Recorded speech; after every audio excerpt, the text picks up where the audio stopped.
धमाकेदार एपिसोड सबसे पहले देखने के लिए चैनल को अभी सब्सक्राइब कीजिए। अब तक आपने देखा कि रिया की फोटो वीरेन देखता है और सबको बोलता है कि रिया नहीं है। अब आगे संभव भागता है तो जीविका उसकी गाड़ी के पीछे भागती है और उसे रोक लेती है और बोलती है मैं कब से फ़ोन कर रही हूँ, चलो तुम्हारी ज़रूरत है कोर्ट में। बीजी पिंकी को सब बताती है। पिंकी बोलती है मैं प्रार्थना करूँगी वीरेन के लिए।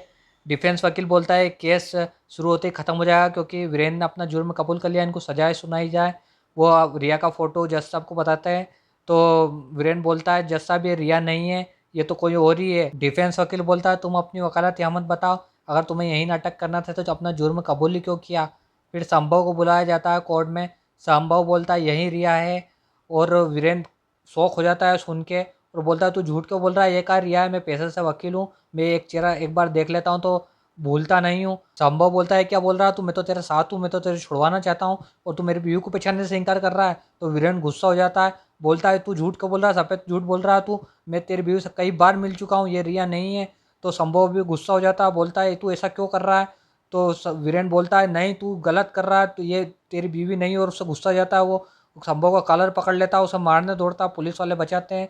इधर संभव को भी गुस्सा करता है और इधर वीरेन भी गुस्सा कर रहा होता है, उनको पुलिस छुड़वाती है। जीविका बोलती है संभव तुम झूठ क्यों बोल रहा हो। संभव बोलता है मैं झूठ नहीं बोल रहा हूँ, तुम्हारा पति बचने के लिए ऐसा नहीं बोल रहा, उसका दिमाग खराब हो चुका है। फिर वो पर्स में से फोटो बताता है कि यही मेरी पत्नी रिया है।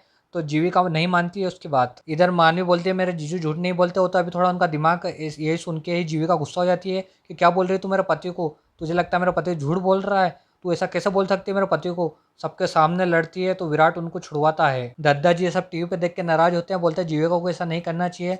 तो वंशिका जीविका का पक्ष लेती है, बोलती है मेरे इस जो कोर्ट में हुआ उससे दिमाग खराब हो गया, तो जीविका तो खुद का दिमाग खराब है, वो वीरेन को छुड़वाना चाहती है सिर्फ। तो दद्दा जी बोलते हैं घर आके भी तो ये बात हो सकती है। वंशिका इंदर से बोलती है तुमको क्या लगता है वीरेन छूट जाएगा ना। तो इंदर बोलता है अगर मानवी विराट हमारे पक्ष में बयान दे दे तो वो छूट सकता है। तो दद्दा जी साफ मना कर देते हैं ऐसा कोई कुछ नहीं होगा और ना ही तुम मानवी विराट को फोर्स करोगे। तो माँ सोचती है कि दद्दा जी मैं आपकी ये बात नहीं मान सकती। वो मानवी के पास जाती है और मानवी से रिक्वेस्ट करती है प्लीज़ वीरेन के पक्ष में बयान देना, लेकिन मानवी कुछ नहीं बोलती है। इधर बुआ जीविका को समझाती है कि सबके सामने बोलने की ज़रूरत क्या थी, अपने घर का तमाशा पूरी दुनिया के सामने मत बनाओ। तो जीविका माफ़ी मांगती है। बीजी मानवी और जीविका को समझाती है कि तुम दोनों बहनें ऐसे मत लड़ो, तुम्हारे रिश्ते में दरार आ जाएगी। तो जीविका बोलती है दरार तो आ ही चुकी है। बुआ सोचती है अगर वीरेन को सज़ा मिल गई तो घर पूरी तरीके से टूट जाएगा। वंशिका प्रार्थना करती है कि अगर मेरे बेटे को सजा हुई तो मैं तो मर ही जाऊंगी। दादाजी बोलते हैं मैं कुछ चाह भी कुछ नहीं कर पा रहा हूँ उसके लिए। इंदर सोचता है इतने केस लड़े हैं पर ये केस सबसे ज़्यादा ज़रूरी है, बहुत ज़्यादा नर्वस हूँ मैं। पीजी सोचती है अगर मानवी ने वीरेन के पक्ष में बयान नहीं दिया तो क्या होगा। मानवी सोचती है जीजू को बचाऊं कि तो मुझे झूठ बोलना पड़ेगा। विराट सोचता है कि अब तो कुछ मिरेकल ही कर दे गॉड।